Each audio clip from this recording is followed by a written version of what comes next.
चलिए भाई, आवाज आ रही है, स्टार्ट किया जाए। कल जो पढ़ाया था एक बार जल्दी रिवाइज करिए सारे पॉइंट। कल जो पढ़ाया था एक बार रिवाइज करो भाई सारे पॉइंट जल्दी से।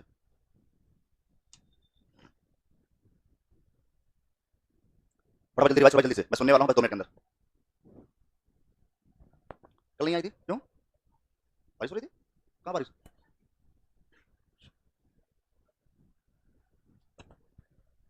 चलो भाई जल्दी से रिवाइज करो जल्दी से फटाफट।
हो गया भाई?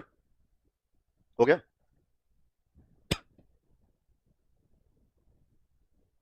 कॉपी देने एक बार।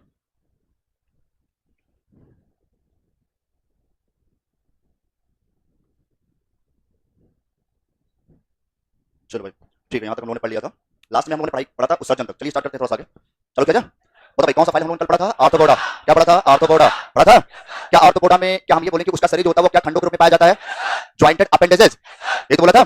संयुक्त उपांग, क्या बोलेंगे? संयुक्त उपांग। तो संयुक्त उपांग वाला फाइलम कौन सा होता है? बोलो बोलो भाई। क्या मेटामेरिक विखंडन का नाम सुना है? कौन सा फाइलम? एनेलिडा। नहीं, कौन सा? एनेलिडा। दो नाम याद रखो। जब बोले जोड़ीदार उपांग, अगर बोले जोड़ीदार उपांग जोड़ता ज्वाइंटेड अपेंडेजेस, तो बेटा कौन सा फाइलम? आर्थ्रोपोडा। और जब पूछे मेटामेरिक विखंडन तो एनेलिडा। दोनों में अंतर समझ भाई। मेटामेरिक का मतलब होता है पूरे बॉडी में रिंग के फॉर्म में, छोटे छोटे रिंग के फॉर्म में, अंगूठे के रिंग के फॉर्म में पूरा शरीर कितने खंडों में बटा हो? 100 से 120। रिंग का आर्थ्रोपोडा का शरीर 100 से 120 में बटा है? नहीं। उसका शरीर कितने भाग डिवाइड है? 3। बोलो 3। तो भाई यहाँ पर बैठे हो तो बोला करो, सबसे पीछे जाकर बैठा कोने में, इधर अपना, इधर सबसे कोने में जाकर बैठो, या तो याद करके आओ। चलो बताओ कितना कितने भाग बटा है? 3। कितने भाग में? 3। पहला पहला पहला, दूसरा दूसरा, तीसरा। क्लियर है? एक बार जल्दी बोलो। पहला पहला पहला पहला पहला, दूसरा दूसरा दूसरा, तीसरा तीसरा तीसरा। कुल कितने खंड है? कुल कितने खंड? कुल कितने खंड? बोलो भाई। ये बताओ सिर में कितने? सिर में सिर में सिर में, वक्ष में वक्ष में, उधर में उधर में उधर में। जब तक मैं बोलूंगा तब तक किसी की आवाज बंद नहीं होनी चाहिए, ध्यान रखना। तो कुल कितने खंड है? कुल कितने? कुल कितने? 30। कितने कितने? क्या ये हर जगह पाए जाएंगे? हर जगह पाए जाएंगे? जल में, थल में, वायु में, एयर में, हर जगह है। कौन सा फाइलम? कौन सा फाइलम? वो दिमाग 360 पे चलना चाहिए। कितने पे? 360। ये बात समझ लो। पायलट वही बनता है, पायलट अच्छा पायलट जिसका दिमाग बिल्कुल शार्प हो। सोचो एक 500 यात्री लेके उड़ रहा है जहाज, अचानक कुछ हो गया तो कहीं घर पे उतारोगे नहीं कि किसी छत पे उतार लिया? बोलो भाई। अब तो लगा पिक्चर में गाड़ी आगे चली उसी पे उतार दिए। कौन सी मूवी आई थी की? उसी पे एरोप्लेन उतार दिए। हाँ कौन से, मुझे याद नहीं आ रहा है कौन सी थी भाई, माफ करो, चलो गलती हो गई। चलो आगे फिर आगे। फिर मैंने बोला इसके अंदर कितने जोड़ी पैर है? कितने जोड़ी? कितने जोड़ी? कितने जोड़ी? कितने जोड़ी? पंख पंख पंख। एंटीना एंटीना, एक जोड़ी। आंख आंख आंख, एक जोड़ी दो जोड़ी। सरल की संयोग। बोलो बोलो भाई, कैसा है संयोग? ये तो पाया गया था, ये तो बताया था। आगे ये बताओ इसमें श्वसन करने के लिए क्या अलग अलग अंग पाए जाएंगे? मैं लिखवाया था, श्वसन करने के लिए अलग अलग अंग पाए जाएंगे। जो जल में होगा वो किसके द्वारा? जल में जल में जल में। एग्जाम्पल बताओ, एग्जाम्पल एग्जाम्पल एग्जाम्पल। कॉकरोच का नाम सुना है? किसके द्वारा सुना? बोलो बोलो। ट्रैकियल नलिका, ट्रैकियल नलिका। बिच्छू और मकड़ी का नाम सुना है? किसके द्वारा? बोलो। किताबी पेपरा, किताबी पढ़ पढ़ा, पेपरा की फाफड़ा है, किताबी पेपरा। उत्सर्जन का नाम सुना है? सभी में सेम अलग अलग अलग अलग। कॉकरोच में बोलो। मैलपीजियन नलिका, मैलपीजियन नलिका, मैलपीजियन नलिका। कोई दिक्कत? आगे हरित ग्रंथ का नाम सुना है? ग्रीन ग्लैंड बोलेंगे, एंटी ग्लैंड बोलेंगे। एग्जाम्पल बताए जो बताओ बताओ क्या भाई प्राण? आगे क्या और कुछ एग्जाम्पल है? बिच्छू और मकड़ी कौन सा? बिच्छू मकड़ी, बिच्छू मकड़ी। क्या ये यूरिक अम्ल निकालेगा? तो क्या बोलेंगे? यूरिक को, यूरिक को। एक बात और समझो, जितने भी जीव पानी कम पीते हैं ना के बराबर, वो सभी के सभी बेटा क्या निकालते हैं? यूरिक अम्ल। क्या निकालेंगे? यूरिक अम्ल। ध्यान रखना, जो जीव पानी कम पीते हैं वो क्या निकालेंगे? यूरिक अम्ल। जो सबसे ज्यादा पानी पीते हैं वो क्या निकालेंगे? अमोनिया। जो बीच वाले क्या निकालेंगे? यूरिया। हम लोग कौन से वाले? बीच वाले हैं। कौन से वाले? बीच वाले क्या करते हैं? हाँ, ना ज्यादा पिए ना कम, हमें लगा कि बोलोगे। तो हम लोग कौन से वाले? बीच वाले। ना पानी ज्यादा ना पानी कम। लेकिन जो मछलियां जल में रहती पूरे पानी से भाई चारों तरफ क्या भरा है? पानी। वो अमोनिया यूरिया, बोलो अमोनिया क्या निकालेंगे, अमोनिया। और ये भी है कि अमोनिया ज्यादा जहरीला होता है एज कम्पेयर टू यूरिया। सबसे कम जहरीला होता है यूरिक अम्ल, कौन होता है, यूरिक, या हम ऐसे बोलते जहरीला नहीं होता वो, हल्का सा थोड़ा स्लाइटली बोल सकते हैं यूरिया। और सबसे ज्यादा जहरीला कौन है, अमोनिया। इसी वजह से ऐसा बोलते हैं कि अमोनिया को ज्यादा देर तक अपने शरीर में हम लोग रोक नहीं सकते, इसी वजह से हमारी बॉडी के अंदर लीवर है, कौन है, लीवर, जो अमोनिया को किसमें बदल देता है, यूरिया में।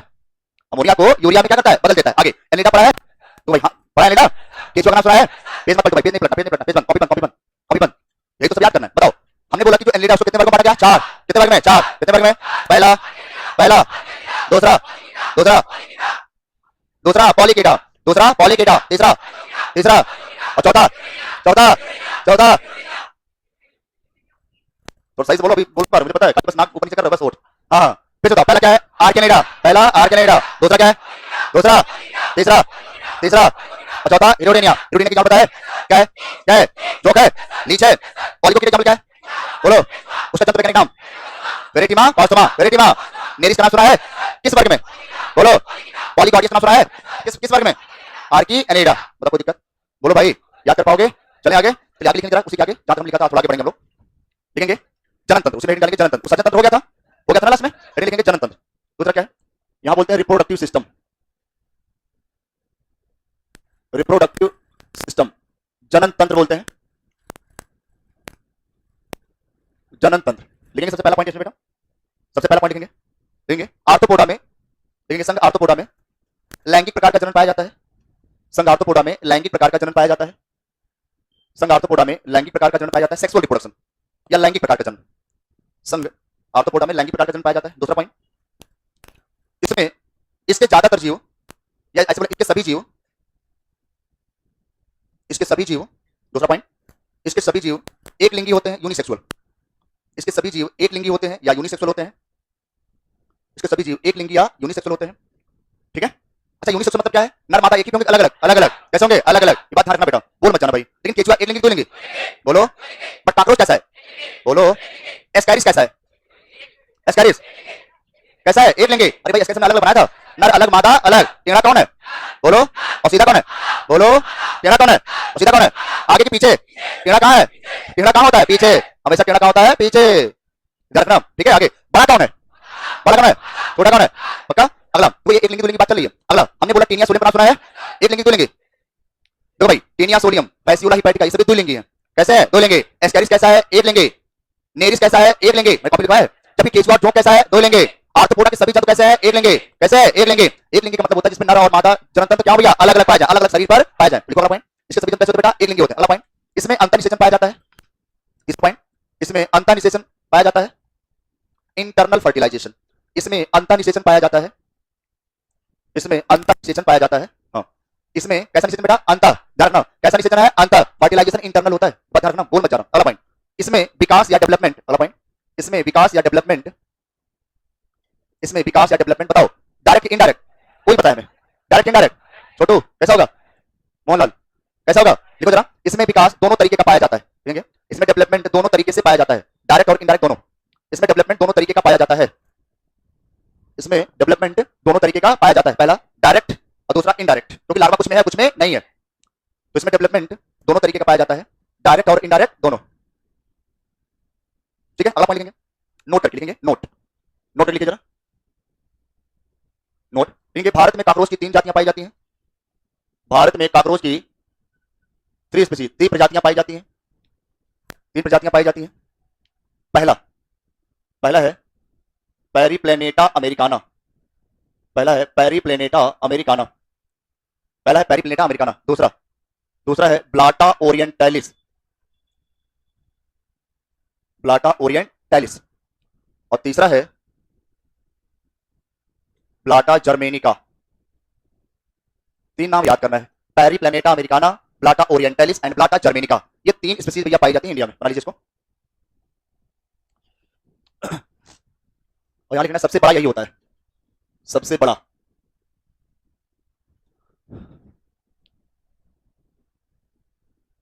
ठीक है।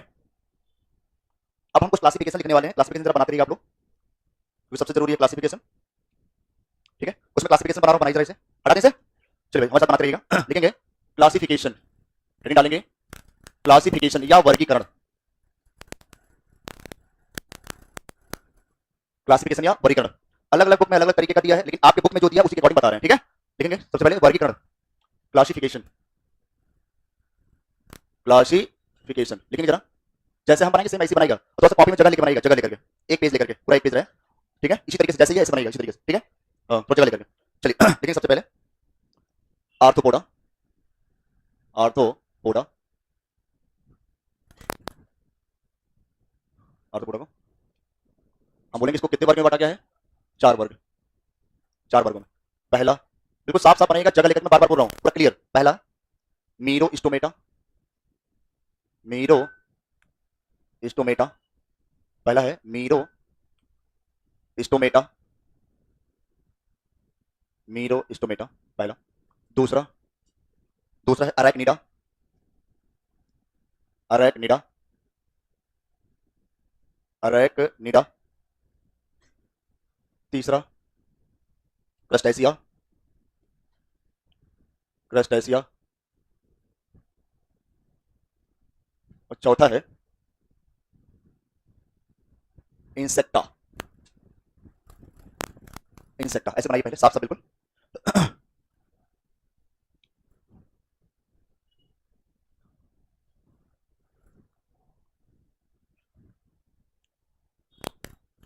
यहां पर एग्जांपल होगा हमारे पास, एग्जांपल दिखाना बेटा। इसको बोलते हैं लिम्यूलस, लिम्यूलस, और लिम्यूलस बोलते हैं किंग क्रैब, केकड़ा होता है किंग क्रैब। और इसको बोलते हैं ये जीवित जीवाश्म होता है, जीवित जीवाश्म जिससे कुछ अंश पाए जा रहे हो उसे जीवित जीवाश्म बोलते हैं। पहला एग्जांपल मीरो स्टोमेटा। दूसरा है बिच्छू और मकड़ी, बिच्छू और मकड़ी। इसे बेटा क्या बोलेंगे, स्कॉर्पियन, और इसे बोलेंगे स्पाइडर। यहां पर एग्जांपल आता है प्राण, प्राण, ठीक है। और एक और आता है क्रे मछली या क्रे फिश,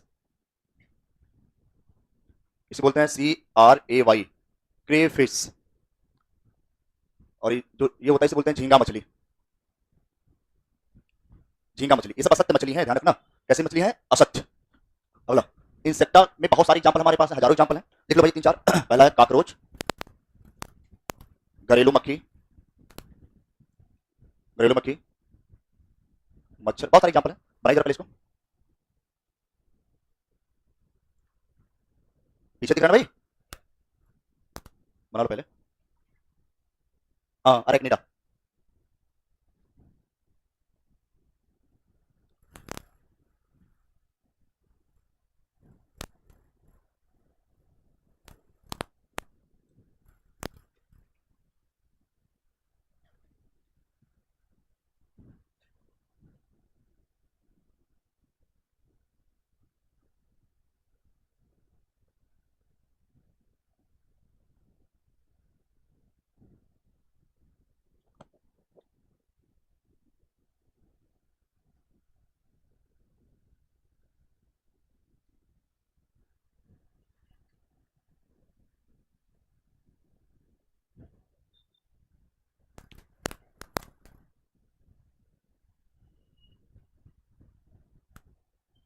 हो गया भाई। तो जरा पहला क्या है, झींगा मछली, दूसरा क्या है, क्रे मछली, तीसरा रजत मछली, और चौथा जेली मछली। ये कैसी मछली है, असत। कैसी है, असत। क्यों असत है, क्योंकि इसमें नोटोकॉर्ड बेटा क्या होता है, नहीं पाया जाता। ये ध्यान रखना, सवाल पूछा जा सकता है।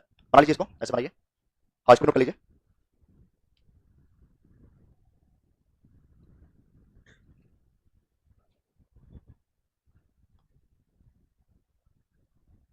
हाँ बेटा देखो देखो कहाँ चला गया, ये लिखा ना झींगा मछली, ये इसी का मेंबर है, इसी का, ठीक है।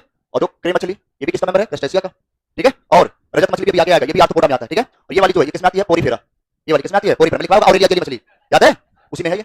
एक आप डायरेक्ट याद कर सकते हैं चारों नाम एक साथ, तो थोड़ा सा आराम से याद हो जाएगा।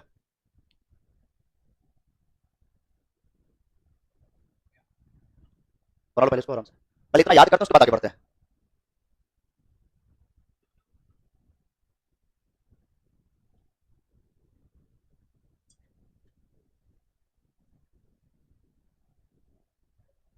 चले भाई, हो गया बेटा। तो हमने बोला कि आर्थ्रोपोडा को कितने वर्ग में बांटा गया बेटा, 4।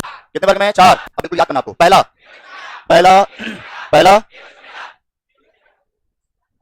ज्ञान प्रकाश, ज्ञान प्रकाश कौन है भाई, जो, बैठो।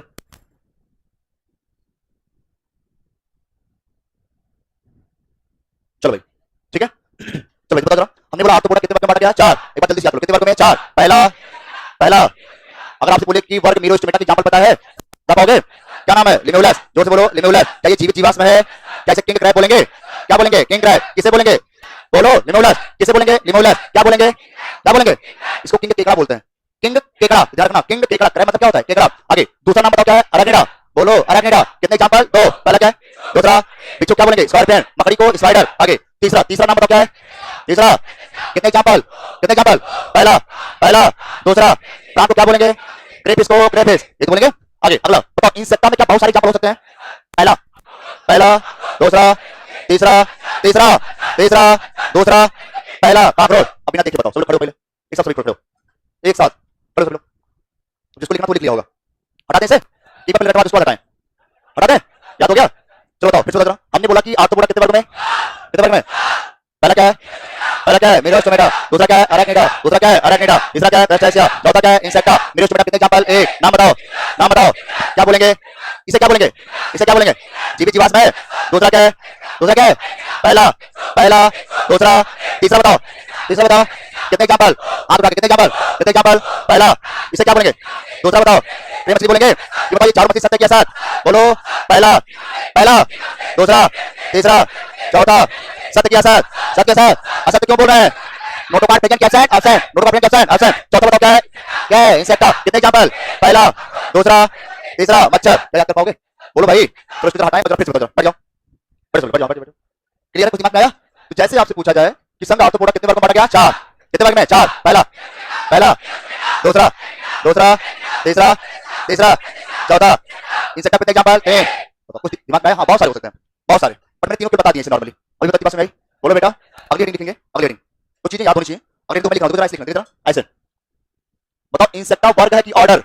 बोलो बेटा इंसेक्टा क्या है? वर्ग। मैं लिख सकता हूं कि वर्ग क्या बोलेंगे? इंसेक्टा। आइए देखते हैं इसमें क्या है और क्या लोचा। अभी कुछ और, अभी अंदर चल रहे हैं। कहां चल रहे हैं? अंदर। अभी तो दरवाजा खुला है, दरवाजा खुला है। अब अंदर है कौन पता नहीं, अंदर कौन है पता नहीं। तो गाना है ना कि कौन सा बोला?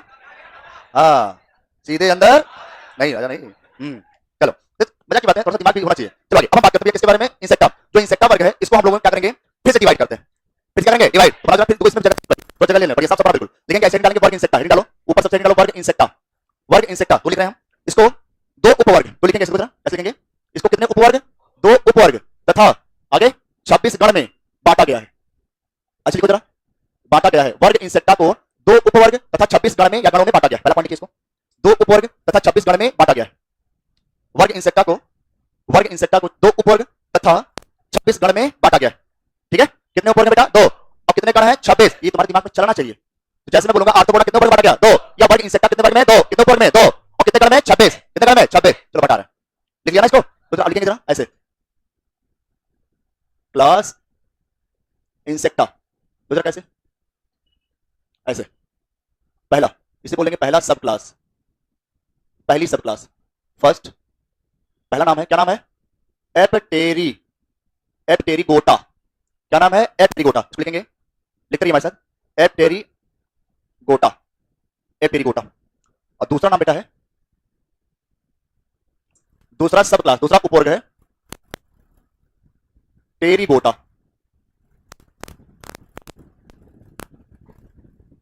टेरिगोटा बनाई तरह से, ठीक है। लिखेंगे जरा इसमें पहला पॉइंट, इसमें लिखेंगे इसमें पंख और कायांतरण, इसमें पंख और कायांतरण दोनों नहीं पाए जाते। लिखिए हमारे साथ, लिख रहिए, नहीं पाए जाते हैं। इसमें पंख और कायांतरण दोनों नहीं पाए जाते हैं। दूसरा, इसमें लार्वा नहीं पाया जाता, लार्वा अब्सेंट होता है। यहां पर इसमें पंख और कायांतरण दोनों पाए जाते हैं, इसमें पंख और कायांतरण दोनों पाए जाते हैं, दोनों पाए जाते हैं। अगला, कायांतरण अगर होता है, कायांतरण अगर होता है तो लार्वा पाया जाता है। कायांतरण अगर होता है तो लार्वा पाया जाता है।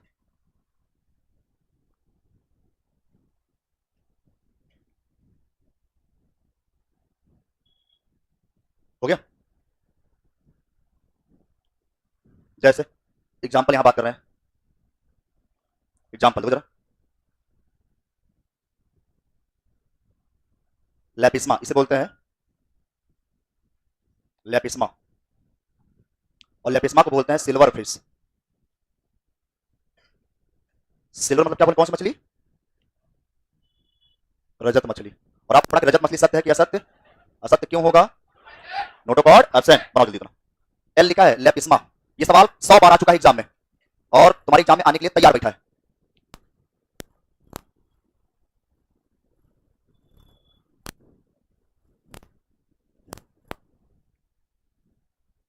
हो गया?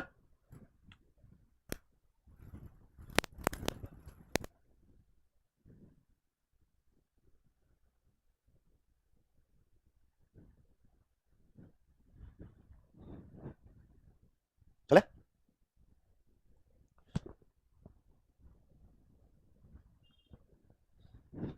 ठीक है,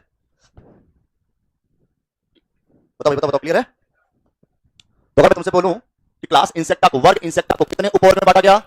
कितने उपवर्ग? 2। और कितने गण में? कितने गण? 26। कितने गण? 26। तुम याद करो जरा, याद करो, हमने एसक्यूएल में चीज बताया है, बोलो बोलो, हमने कितने वर्गों में बांटा था? 5। कितने वर्ग में? 5। लिखवाया कितना? कितना लिखवाया?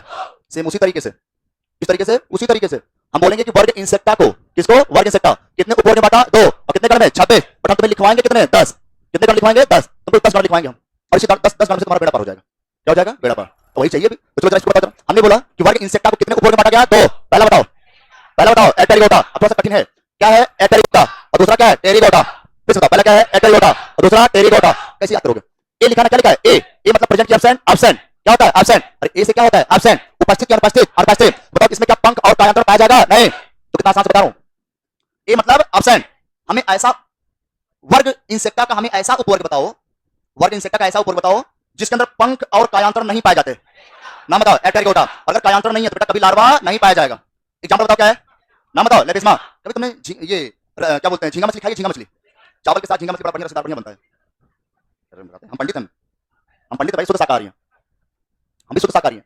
हम, हमारा नाम तो आयुष सर लिखते हैं, लेकिन पूरा नाम लिखता हूँ आयुष तिवारी, पूरा नाम। हम भैया शुद्ध शाकाहारी हैं। क्या भैया? शुद्ध शाकाहारी। हम ये सब चीज नहीं खाते, ये सब नहीं। ठीक है, तो मेरा कहने मतलब क्या है? कहने मतलब मेरा ये है कि हम लोग क्या करते हैं गांव में, जब बरसात होती है तो लोग झींगा मछली, बहुत महंगी मछली आती है, कितने रुपए? 100 600, हाँ सबसे महंगी बिकती है वो। मतलब उसको चावल के साथ हल्का मसाला डाल के, हल्का डाल के बनाया जाए, बनाए। अरे हम तो सब किए हैं, हमें तो सब आता है, मास्टर माइंड है। चलो भाई, तो मतलब एक बात बता रहे हैं, वही मछली है, कुछ नहीं है। यहाँ पे इतना बताया जा रहा है, इसको क्या याद करना। अगर तुमसे कभी सवाल पूछे कि जो लेपिस्मा है, जो ये रजत मछली है, ये कीट है भैया? यस। ये क्या है भैया? ये प्रकार का क्या है? कीट। और यही तो पढ़ रहे हैं, क्या है? कीट। ध्यान रखना, सवाल तुमसे पूछेगा कि बताओ जो लेपिस्मा, जो रजत मछली है, ये किस संघ में आती है? आर्थ्रोपोडा। किस संघ में? आर्थ्रोपोडा। और किस किस वर्ग में? इंसेक्टा। और किस उपवर्ग में? एटेरिगोडा। 3 सवाल यहाँ से बनते, लिखो जरा नोट करके, नोट कर लिखिए जरा, मैं बोल रहा हूँ। सवाल किसी भी तरीके से आएगा, गलत नहीं करना आपको। देखो जरा, लेपिस्मा या सिल्वर फिश को, लेपिस्मा या सिल्वर फिश को, लेपिस्मा या सिल्वर फिश को, लेपिस्मा या सिल्वर फिश को, या रजत मछली को, सारे नाम आपको याद होने चाहिए, को वर्ग इंसेक्टा में रखा गया है, वर्ग इंसेक्टा में रखा गया है, वर्ग इंसेक्टा में रखा गया है, वर्ग इंसेक्टा में रखा गया है। दूसरा सवाल, रजत या सिल्वर फिश को, रजत मछली या सिल्वर फिश को, रजत मछली या सिल्वर फिश को उपवर्ग एप्टेरिगोटा में रखा गया है, उपवर्ग एप्टेरिगोटा में रखा गया है, उपवर्ग एप्टेरिगोटा में रखा गया है, उपवर्ग एप्टेरिगोटा में रखा गया है, उपवर्ग एप्टेरिगोटा में रखा गया है। तीसरा पॉइंट लिखेंगे, रजत मछली या लेपिस्मा, रजत मछली या लेपिस्मा, रजत मछली या लेपिस्मा संघ आर्थ्रोपोडा का सदस्य है, संघ आर्थ्रोपोडा का सदस्य है, संघ आर्थ्रोपोडा का सदस्य है। तो कुछ कठिन सवाल मैं आपको डायरेक्टली लिखवा दे रहा हूं, गलती ना हो जाए। संघ आर्थ्रोपोडा का सदस्य है। अगला पॉइंट, लेपिस्मा या सिल्वर फिश, अगला लास्ट, लेपिस्मा या सिल्वर फिश, लेपिस्मा या सिल्वर फिश एक प्रकार का कीट होता है, लेपिस्मा या सिल्वर फिश एक प्रकार का कीट होता है। क्या होता है बेटा? कीट या इंसेक्ट होता है, एक प्रकार का कीट या क्या है? इंसेक्ट है। तभी तो किसमें रखा गया है? इंसेक्टा। उसके वर्ग का नाम क्या होगा? इंसेक्टा। ये बात ध्यान रखिएगा। बताओ 4-5 पॉइंट याद कर पाओगे? किसी बच्चे कोई कंफ्यूजन नहीं होना चाहिए। तो मैं 2-3 तरीके से बता रहा हूं, याद कर लीजिए। आगे अब हम बात करते हैं किसके बारे में? टेरिगोटा। किसके बारे में? टेरिगोटा। तो अगर सवाल आपसे पूछे कि बताओ जो एप्टेरिगोटा है, क्या पंख पंख पाया जाएगा? एप्टेरिगोटा में पंख नहीं पाया जाएगा। क्या कायांतर होगा? नहीं होगा। अरे बोलो यार, ये तो क्या ये उड़ पाएगा? नहीं उड़ पाएगा। और ये पानी में रहता है, कहां रहेगा? पानी में। अच्छा ये भी आपको पता नहीं कहां रहेगा? पानी में। आपसे पूछ सकता है ऐसा कीट बताओ जो पानी पाया जाता है, नाम बताओ। लेपिस्मा। नाम बताओ लेपिस्मा। प्राण, प्राण कहाँ है? पानी में। कहाँ है? पानी में। आगे अब जो टेरिकोटा है क्या बेटा? टेरिकोटा। टेरिकोटा में क्या है? यहाँ पर पंख भी पाया गया और कायांतरण भी है। अरे बोलो भाई, पंख भी है और कायांतरण भी है। और अगर पंख है तो उड़ेगा, पंख है तो उड़ेगा, और कायांतरण है तो लार्वा पाया जाएगा। मैंने बोला अगर पंख है तो क्या करेगा? उड़ेगा, और अगर कायांतरण हो रहा है तो लार्वा पाया जाएगा, और अगर लार्वा पाया जाएगा तो डेवलपमेंट डायरेक्ट इनडायरेक्ट? बोलो इनडायरेक्ट। कैसा है? इनडायरेक्ट। और यहाँ तो लार्वा नहीं है, यहाँ पर डेवलपमेंट कैसा रहा? डायरेक्ट। और यहाँ कैसा है? इनडायरेक्ट। तो बस में क्लियर है? अब आगे लिखेंगे लिखेंगे लिखेंगे लिखेंगे वर्ग इंसेक्टा को अगले डालिए, बीच में डालिए। वर्ग इंसेक्टा को कुल 26 गणों में बांटा गया है। वर्ग इंसेक्टा को कुल 26 गण में बांटा गया है। वर्ग इंसेक्टा को कुल 26 गण में बांटा गया है। कुल 26 गण में बांटा गया है। लेकिन आगे लेकिन लेकिन लेकिन इसको लेकिन एक मिनट, लेकिन हमको केवल 10 गण के बारे में पढ़ना है। लेकिन हमको केवल 10 गण के बारे में पढ़ना है, 10 ऑर्डर के बारे में पढ़ना है। लेकिन हमको केवल 10 गण या 10 ऑर्डर के बारे में पढ़ना है। लेकिन हमको केवल 10 गण या 10 ऑर्डर के बारे में पढ़ना है। गण को ऑर्डर बोलते हैं, ORDER। ठीक है, गण को क्या बोलेंगे? ऑर्डर। तो आपसे बोलेगा अगर पूछे कुल कितने गण में बांटा गया है? 26। आयुष सर ने कितना लिखवाया? कितना लिखवाया? कितना लिखवाया? 10। 10 ही लिखना है। 10 बाद 11वां नहीं लिखना है। तो लिखना चलो पहला लिखेंगे। पहला गण, पहला गण मैं लिख रहा हूं, फटाफट उसको उतार लीजिए। उस गण के नाम हमारे लिखो जरा। पहला ऑर्डर, हेडिंग डालेंगे order. Order order order. Order को क्या बोलेंगे? गण। क्या बोलेंगे? गण। देखो भाई लिखना चलो करो। आइए एक एक पॉइंट वीडियो लिखते हैं। पहला पहला पहला है गण, बिल्कुल साफ साफ लिखिएगा बेटा। पहला गण है ओडोनेटा। पहला है, आप हिंदी इंग्लिश दोनों लिखना, ओडोनेटा। ओडोनेटा पहला गण हमारे पास, ओडोनेटा। ओडोनेटा। एग्जांपल, एग्जांपल है एपी ड्रैगन फ्लाई। पहला क्या है? ड्रैगन, लिखेंगे ड्रैगन फ्लाई। पहला है ड्रैगन फ्लाई, और दूसरा है एफीमेरा। ड्रैगन फ्लाई और एफीमेरा। आइए दूसरा गण देखते हैं। दूसरा गण, दूसरा है आर्थोप्टेरा। आर्थोप्टेरा।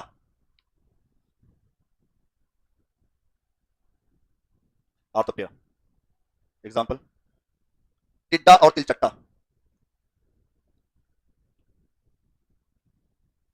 टिड्डा, इसे बोलते हैं ग्रास होपर, और इसे बोलेंगे कॉकरोच। चलो तीसरा लिखो। तीसरा, तीसरा है, तो यहाँ पे ये एग्जांपल यहाँ से हटा लेना, इसको हटा लेना। चलिए उसको हटा लेना। तो तीसरा लिखेंगे ना। तीसरा गण है, तीसरा गण है एफेमेरोप्टेरा। एफेमेरोप्टेरा। एफीमेरोप्टेरा, और इसका एग्जांपल है एफीमेरा। एफीमेरा। चलो अगला देखो जरा। चौथा गण है, चौथा है आइसोप्टेरा।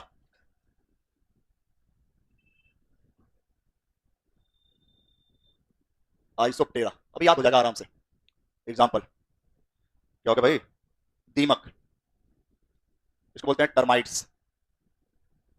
दीमक। पांचवा, पांचवा भाई क्या है? पांचवा मालो फैगा। क्या नाम है? मालो, मालो फैगा। एग्जांपल, एग्जांपल है मालो फैगा का भाई जू और खटमल। जू तो जानते होगे, और खटमल भी जानते होगे। इसको बोलते हैं बॉडी लाउस, LOUS, और इसको बोलते हैं पेडिकुलस। छठवा हेमिप्टेरा। यहां से इसको हटा दे खटमल को। जो अगला गण है, गण हेमिप्टेरा। हेमिप्टेरा। हेमिप्टेरा। एग्जांपल है यहां पर खटमल, खटमल नहीं, साइमेक्स। चलो सातवां देखो। सातवां गण क्या? सातवां लेपिडोप्टेरा। लेपिडोप्टेरा। लेपिडोप्टेरा। एग्जांपल तितली और सलभ। तितली, बटरफ्लाई बोलते हैं तितली को। आठवां, आठवां गण है भाई डिप्टेरा। डिप्टेरा। एग्जांपल घरेलू मक्खी मच्छर।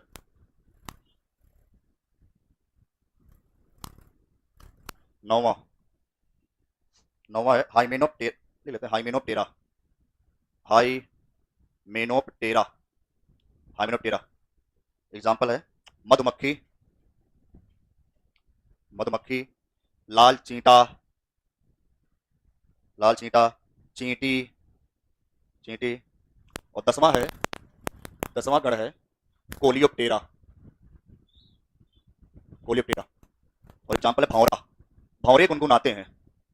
और गुबरैला, कौन भैया? गुबरैला। बना लीजिए। हो गया भाई? हो गया? कुल कितने गण भैया? 10। बना लो। 9वां बेटा लिखा है हाइमेनोप्टेरा। अच्छा, हिंदी नहीं लिखा ना हमने, तभी तुम लोग भौरा गए।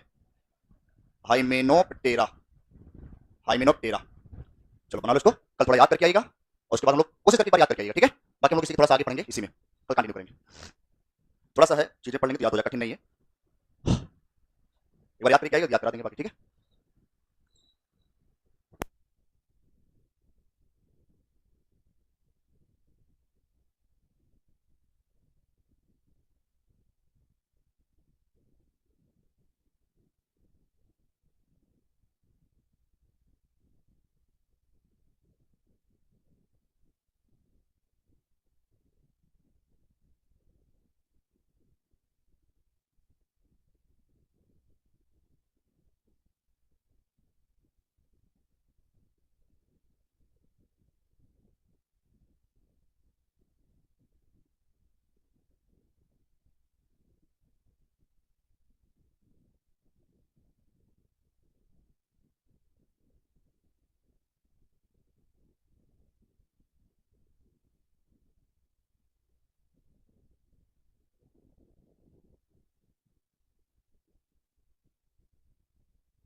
देख, सही से बैठना। ठीक है? हाँ, मतलब जो प्रजनन योग्य हो गया। अभी से पहले पढ़ाया था, ठीक है? बाद में आया हो तो चीज़ें थोड़ा छूट जाती हैं। अब सब चीज़ें तो लिखवाई नहीं जा सकती ना। ठीक है? कोई जरूर दिक्कत हो पूछ लेना। हटाएं इसको, जल्दी बनाओ भाई, इतना टाइम थोड़ी लगता है, इतनी देर से लिखा हुआ है। जल्दी बनाओ, बाकी लोग मेरी कॉपी निकालो और रिवीजन करो। जल्दी बैठो। वो लड़का कहाँ गया? तुम रिवाइज करो अच्छे से। ये पेन किसका पड़ा है? उठाओ उसको।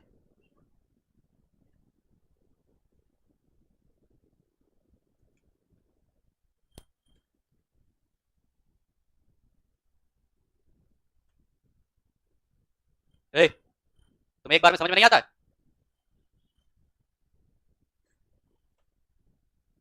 आगे बैठ के बातें कर रहे हैं। बन गया?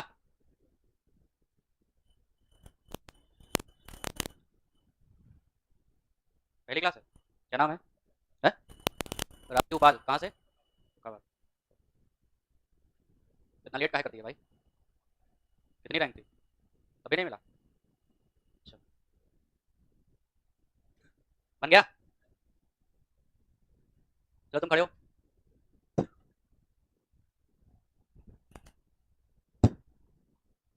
चलो, बकरी की पल्स रेट बताओ। हाँ, हिंदी में बताओ। बताओ। 12 से प्रति मिनट, ठीक है? हैं? हाँ, चलो। बकरी में जो नवजात बच्चा होता है उसको क्या बोलते हैं? फिर बोलते हैं। भेड़ में? लैब बोलते हैं। बकरी में क्या बोलते हैं? और भेड़ में? बकरी के समूह को क्या बोलते हैं? यहाँ पास में आओ, यहाँ। कहाँ है? उठाओ उसको। क्या बोलते हैं? है? बकरी में प्रौढ़ नर को क्या बोलते हैं? ए, बातें ना करो, समझ में आया? क्या बोलते हैं? बकरी में प्रौढ़ नर को क्या बोलते हैं? भेड़ में क्या कहते हैं? और माता को? भेड़ में? चलो टाइम ना वेस्ट करो, ले लो तुम पहले थोड़ा सा, इधर आ जाओ और बोलो। याद आया? क्या आया बताओ? बकडोई किसमें होता है? बक क्या होता है? क्या होती है? और उसमें, और रैम और ईव किसमें होता है? हाँ, क्या होता है? माता में क्या होता है? भेड़ में? ए होता है, याद आ गया? तो जब क्लास से जब तक हम बाहर ना निकलें, समझ में आया? सबके लिए बता रहे हैं, शांत बिल्कुल बैठना, अपनी कॉपी में देखना, समझ में आया? और बिना मतलब के नहीं मारता हूँ, ठीक? सुना दिए होते बैठ जाते हैं, समझ में आ गया? सभी के लिए ये है, चलो जाओ। अब लिखो दुग्ध का संगठन, अगली हेडिंग लगाओ बकरी के दुग्ध का संगठन। हाँ भेड़ का, बकरी का तो हो गया। बकरी का वैसे पता है ना, लिखा दिया था उसमें फैट और प्रोटीन, लैक्टोज, ठीक है? याद ही नहीं है, लिखा दिया था, ठीक है? भेड़ के दुग्ध का संगठन, कॉम्पोजिशन ऑफ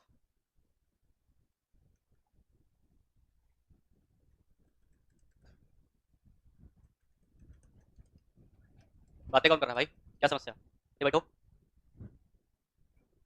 क्लास शुरू की थी उस दिन, शायद पहले दिन या दूसरे दिन हमने ये बताया था जब प्रोटीन और फैट की बात चल रही थी, तो देसी गाय में बताया था हमने कि कितनी फैट पाई जाती है, ठीक है? चलो खड़े हो बताओ, देसी गाय में कितनी फैट होती है दुग्ध में? बताओ। 3 होती। क्यों पिटना चाहते हो? हैं? चलो ऋषि तुम बताओ। 4.5।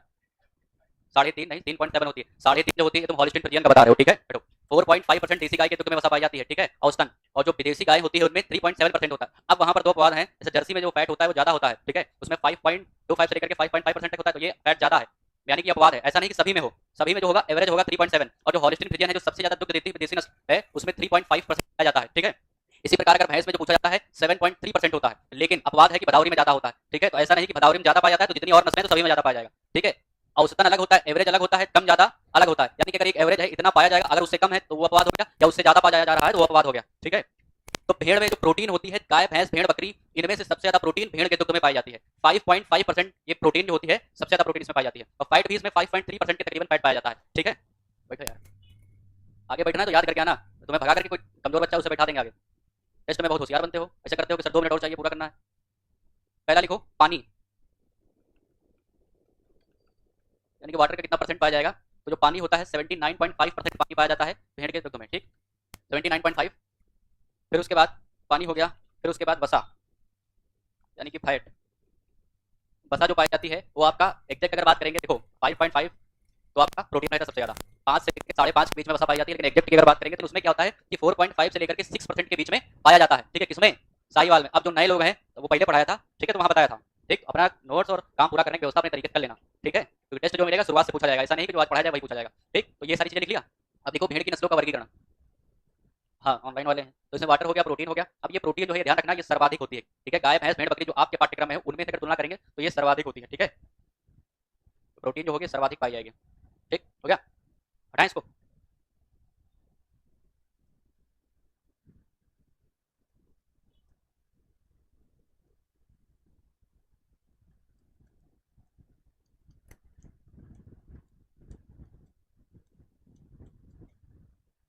इससे को अपना मुंह बंद कर ले, ठीक है? तुम्हारे मुंह पे ही डंडा चलेगा, आगे बैठ के चीखों की आवाज बिल्कुल भी ना करो।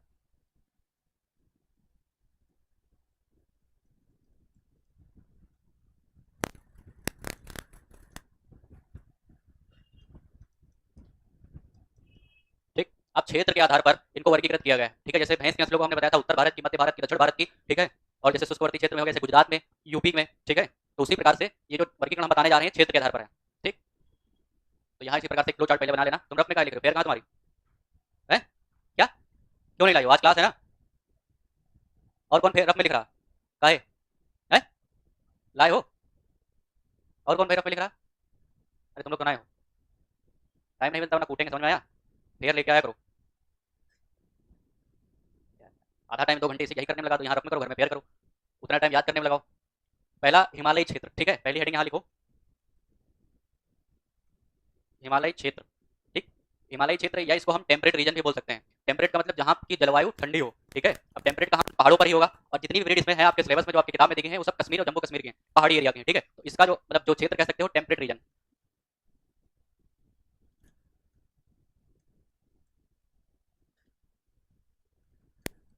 टेम्परेट रीजन या जहाँ की जलवायु ठंडी हो, ठीक है? जम्मू कश्मीर में जो वहाँ का जो क्लाइमेट है वहाँ का मौसम ठंडा रहता है, ठीक है? तो इसमें कौन कौन से आएंगे उनके नाम लिखो पहले। इसमें 4 नस्लें हैं, ठीक है? पहला लिखो गुरेज,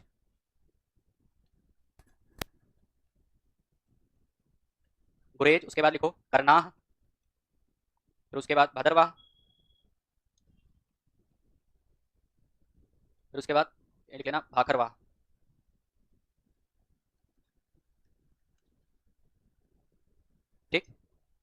तो ये जो इनकी उत्पत्ति होगी ये हिमालयी क्षेत्र या टेम्परेट रीजन, और उसमें भी ये जितनी भी नस्लें हैं तो ये सब जम्मू कश्मीर के हैं, ठीक है। तो इनके जो ट्रिक है GK BB, ठीक है, ये जो टर्म लिया इंग्लिश से लिया गया है, गुरेज का G, करनाह का K, भदरवाह का B और भाखरवाह का B, ठीक है। तो इसको ऐसे याद कर सकते हो GK BB, ठीक है।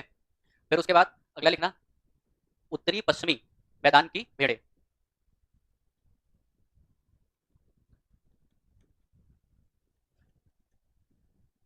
ठीक।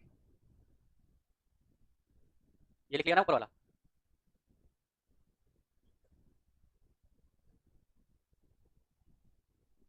ये आपका ये पहला, ठीक है, इसको कैपिटल ए लिख लेना, इसको कैपिटल बी लिख लेना। अब उत्तरी पश्चिमी मैदान यानी कि ये ईस्ट हो गया, ये वेस्ट हो गया, ये नॉर्थ हो गया और ये साउथ हो गया, ठीक। पूरब पश्चिम उत्तर दक्षिण, ठीक। अब यहाँ पर लिखा उत्तरी, ठीक है, ये हो गया पूर्व, ठीक है, ये हो गया पश्चिम, उत्तर हो गया ये, और दक्षिण हो गया, ठीक। अब जो इसमें जो भेड़ों के नाम लिखाएंगे वो कहाँ के होंगे, उत्तर और पश्चिम, यानी कि इधर का जो एरिया होगा, मैप खोलना, अभी जब फोटो दिखाएंगे तो बता दूंगा, ठीक। तो यानी कि इधर उत्तर से लेकर के इधर पश्चिम का, इधर का जितना से राजस्थान, ज्यादातर भेड़ें जो होती हैं राजस्थान में पाली जाती हैं, तो इसमें ज्यादातर जो भेड़ों के नाम है जो आपके पाठ्यक्रम में दिए गए हैं ज्यादातर राजस्थान के हैं, ठीक है। और कुछ थोड़ा सा जैसे कि इसमें तुम्हारा हिसार डेल आएगा, ठीक है, वो कुल्लू घाटी की उसका थोड़ा सा जो मतलब उत्पत्ति का क्षेत्र देखेंगे तो ये उत्तर में चली जाएगी, लेकिन उसके बाद जो बाकी जो नस्लें हैं वो आपकी प्रमुख रूप से राजस्थान में आएंगी, राजस्थान का रीजन इधर पड़ता है, ठीक है, मैप खोल के बताएंगे। तो उत्तर पश्चिमी मैदान की जो भेड़ की नस्लें हैं, ठीक। पहला लिखो हिसार डेल,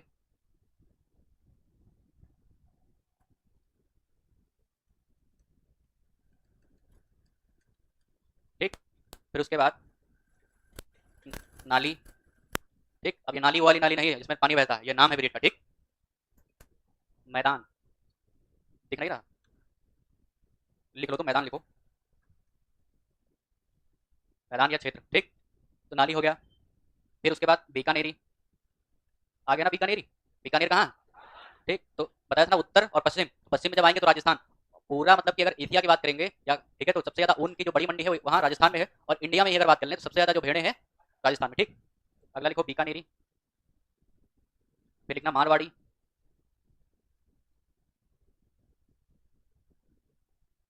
इसकी ट्रिक होगी HNBML, ठीक। तो ये हो गया। एक और लिख लो लोही, ठीक, ठीक। तो इसकी ट्रिक है HNBML, ठीक। फिर उसके बाद अगला जो वर्गीकरण रहेगा, फिर लिखना दक्षिण, ठीक है, दक्षिणी क्षेत्र या साउथ का रीजन, ठीक।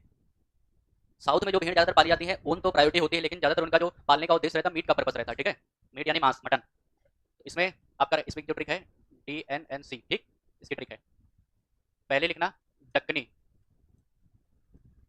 ये आधा का बना हुआ है, ठीक, दक्कनी। फिर उसके बाद नेल्लोरी, नेल्लोरी, ठीक। फिर उसके बाद आपका हो जाएगा नीलगिरी, ठीक। और C फॉर कोयम्बटूर, कोयम्बटूर, ठीक। अभी लिख लेना, अभी हट जाएंगे। फिर उसके बाद भेड़ है आपकी सिलेबस में शाहाबादी, तो इसमें लिखना पूर्वी क्षेत्र, तो इसके अंतर्गत एक है शाहाबादी, अभी बताया था ना आधा का बना है, यहाँ मार्कर फिसल जाता है, अगर ज्यादा उससे नहीं चलोगे तो यहाँ फिसल जाता है, ठीक। अब लिखो इसको, ये आपके पाठ्यक्रम में है, ठीक। फिर उसके बाद कुछ अतिरिक्त भी बताएंगे, ठीक। इसके बाद तो आपके जितना सिलेबस में है कुछ क्वेश्चन बाहर से ही पूछ लिए जाते हैं, जितनी आपके सिलेबस में है इसका मतलब ये नहीं है कि बस इतनी ही भेड़ें हैं, ठीक है, ना उतनी ही गायें हैं, ना उतनी भैंसें हैं, ना उतनी बकरियां हैं, और भी हैं, ठीक है। तो पहले इसको कवर कर लीजिए, तो आपका पाठ्यक्रम का हो गया। फिर इसके बाहर जो क्वेश्चन पूछे जाते हैं पूछे गए हैं तो अलग से हम लिखा देंगे, ठीक। लिख लिया, लिख लिया सभी लोगों ने। अब लिखो भेड़ की विदेशी नस्लें,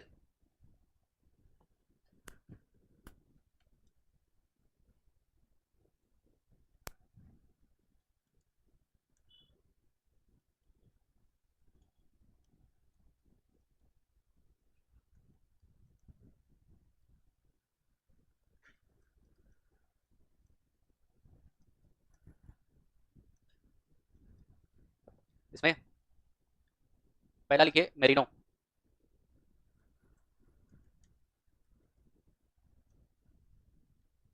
फिर लिखेगा साउथ डाउन,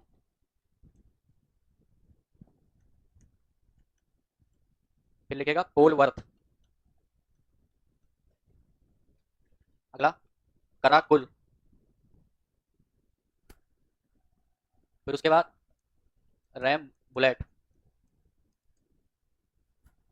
फिर उसके बाद कोरीडाल, फिर रोमनी मार्श,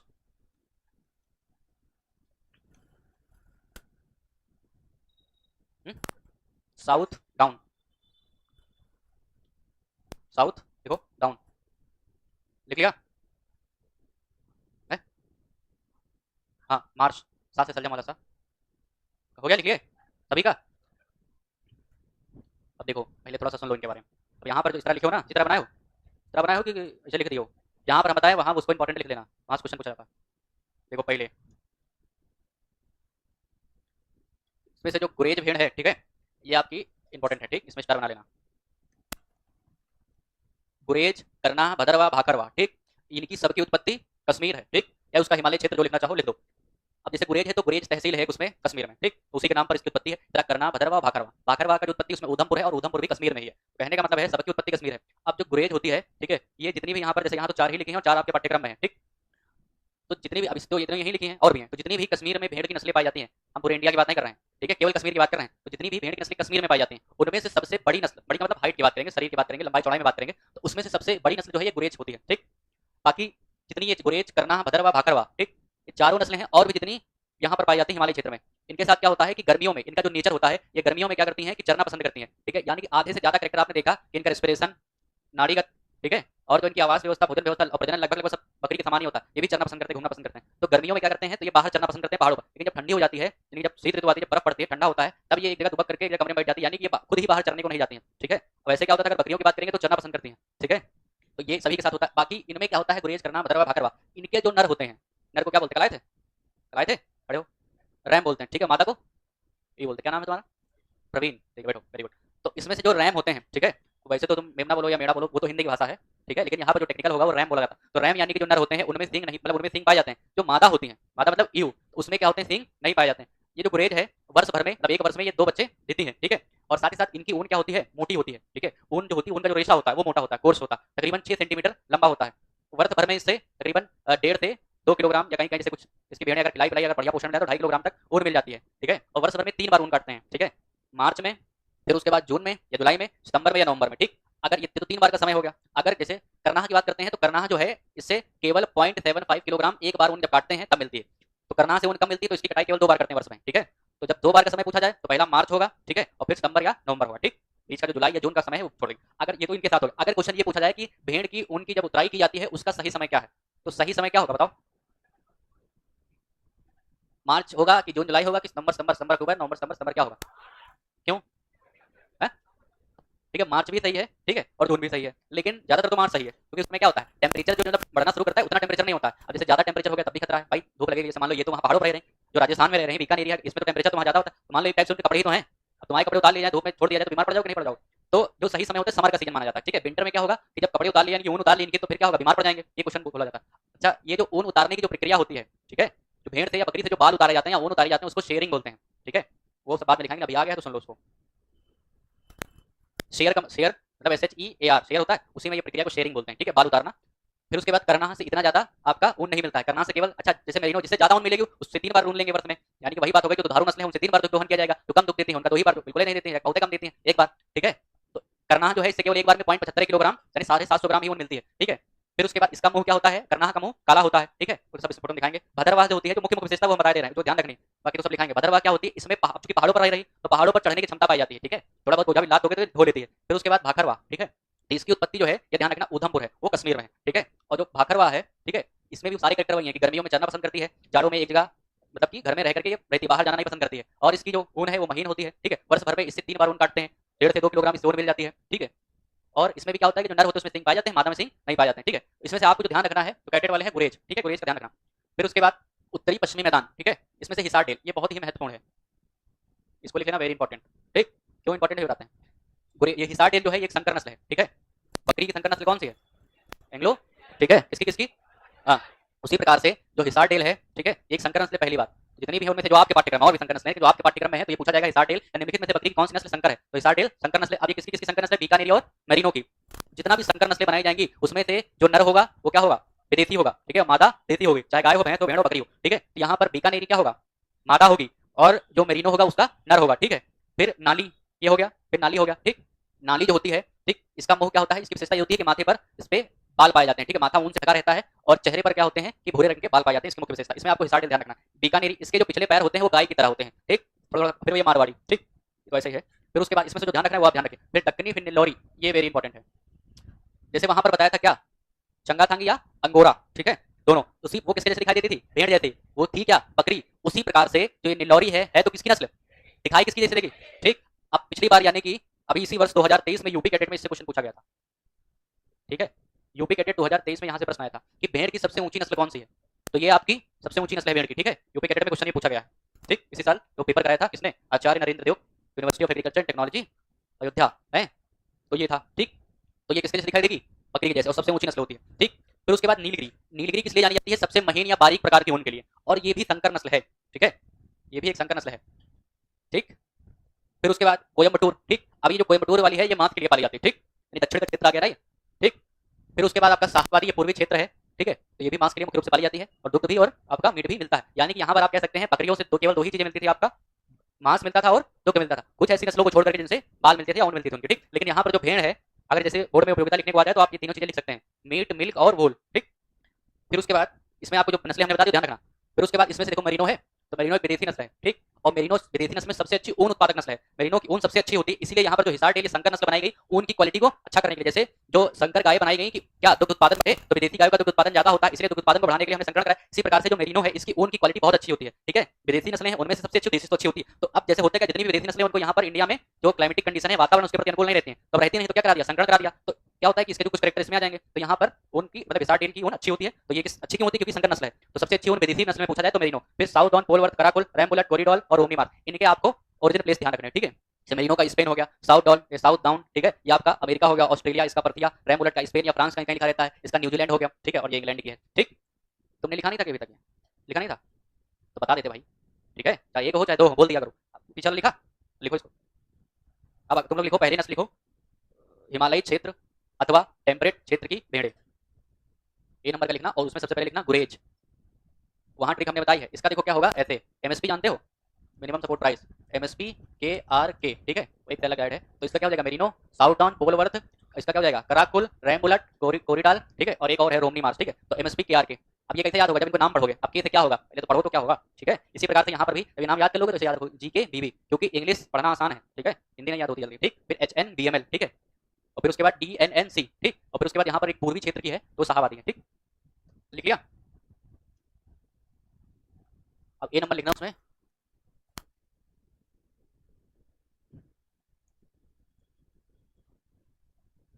हिमालय, बात ना करो भाई क्षेत्र की, कौन बोल रहा है भाई, पेड़ या भेड़े, ठीक है, तो उनका डिस्क्रिप्शन, ठीक, या विवरण। तो सबसे पहले इसमें लिखिए एक नंबर गुरेज,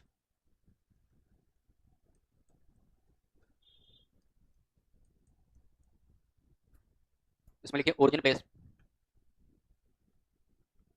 उत्पत्ति स्थान,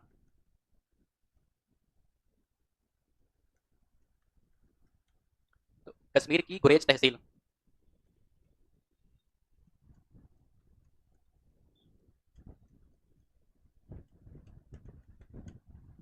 जिन लोगों ने टेलीग्राम ज्वाइन नहीं किया है, तुम लोगों ने ज्वाइन नहीं किया होगा, है टेलीग्राम ज्वाइन कर लो, वहाँ पर क्वेश्चन दिए जाते हैं, उनकी एक अलग कॉपी बना लेना है। हाँ, वो जो क्वेश्चन वहाँ दिए जाते हैं तुम्हारी कॉपी में नहीं होंगे, ठीक है, वो अलग से हैं। जैसे मान लो क्वेश्चन पूछ लिया बाहर से, तो वो उस टाइप के क्वेश्चन है, ठीक। अब लिखना लक्षण या विशेषता, लिख लेना, चलो बाद में लिख लेना।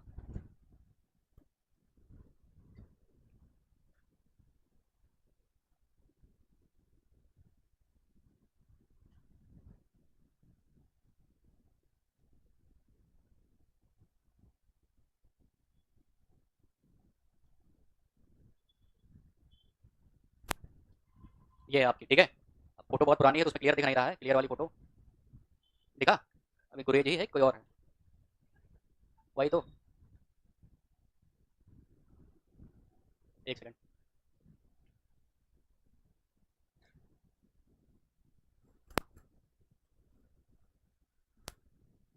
तुम लोग ऐसे देख लो, दिखाई देते हैं, बाकी तो अपना गूगल पर देख लेना, इतना टाइम ज़्यादा है। देखो इसमें क्या होता है, इसमें जो कलर की बात करेंगे तो जनरली जो बॉडी कलर का होता है वो होता है व्हाइट होता है, ठीक है।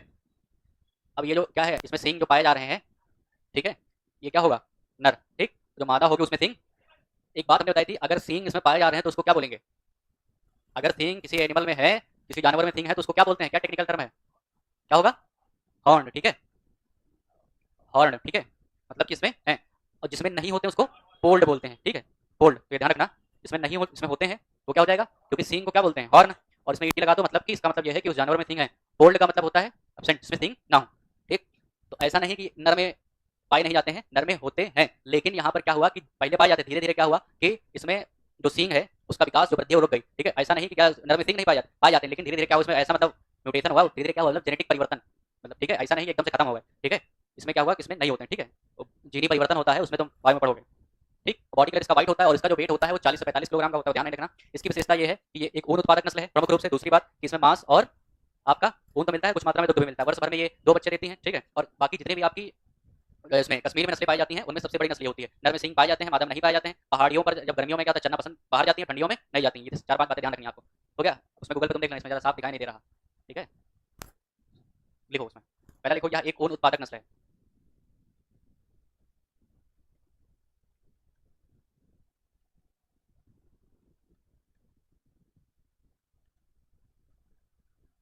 ठीक, अगला लिखना, यह नस्ल गर्मियों में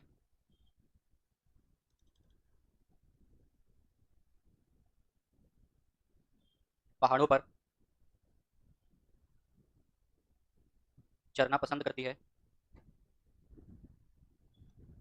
लेकिन शीत ऋतु में, इसे क्या क्या हम लिखे दे रहे हैं, शीत ऋतु में बाड़े में ही रहती है, बाड़े में रहकर एकत्रित चारा खाती है,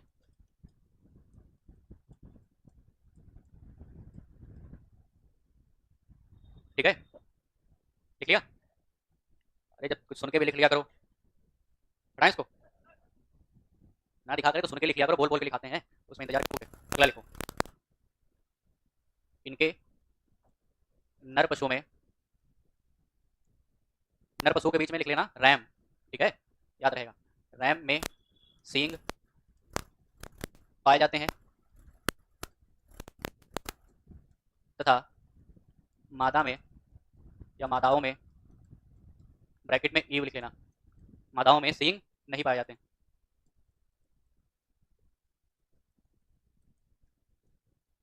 ठीक। अगला लिखो, इनका शारीरिक रंग प्रायः सफेद होता है, वर्ष भर में यह 2 बच्चे देती हैं, इनसे या इससे, इनसे वर्ष भर में 3 बार 3 बार ऊन काटते हैं या उतारी जाती है, ठीक। 3 बार ऊन काटते हैं और 3 बार के नीचे जो लाइन उसी के नीचे 3 बार लिखना, 3 बार लिखना, उसी के बाद ऐसे एरो बना लेना, उसमें लिखना मार्च, ठीक, फिर लिखना जून या जुलाई, और फिर लिख लेना सितंबर, सितंबर होगा या नवंबर, ठीक, ये हो गया। और फिर इनसे प्रति भेड़, प्रति भेड़ लगभग 1.5 किलोग्राम ऊन मिलती है, ठीक है। तो ना समझ में आया तो हम बोले दे रहे हैं, प्रति भेड़ लगभग 1.5 किलोग्राम, जब उतारते हैं तो 1.5 किलोग्राम ऊन मिलती है, ठीक। उसके बाद ऊन जो होती है, ऊन की विशेषता, ऊन क्या होती है, मोटी होती है, मोटी कॉमा 6 सेंटीमीटर लंबा रेशा होता है इसका, लंबा रेशा, ठीक। बस इतना इसमें लिख लो, बाकी आगे लिखाएंगे, छूट जाएगा कल हम फिर से बता देंगे, ठीक है। अभी समझ में जितना आ रहा है उतना लिख लो, बाकी हो गया आपका, ठीक है। तो आज के लिए इतना ही, जय हिंद सभी को, राधे राधे सभी को।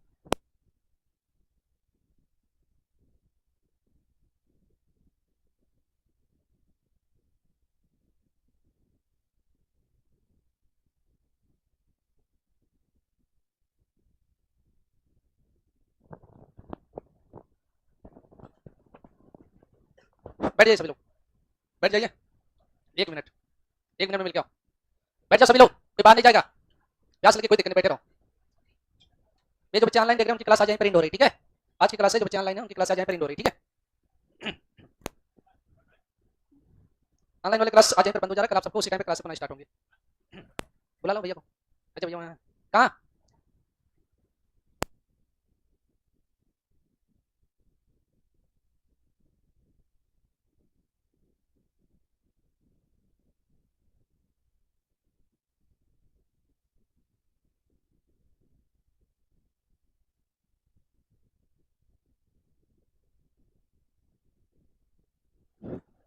आवाज नहीं होनी चाहिए, शांति से बैठे रहिए।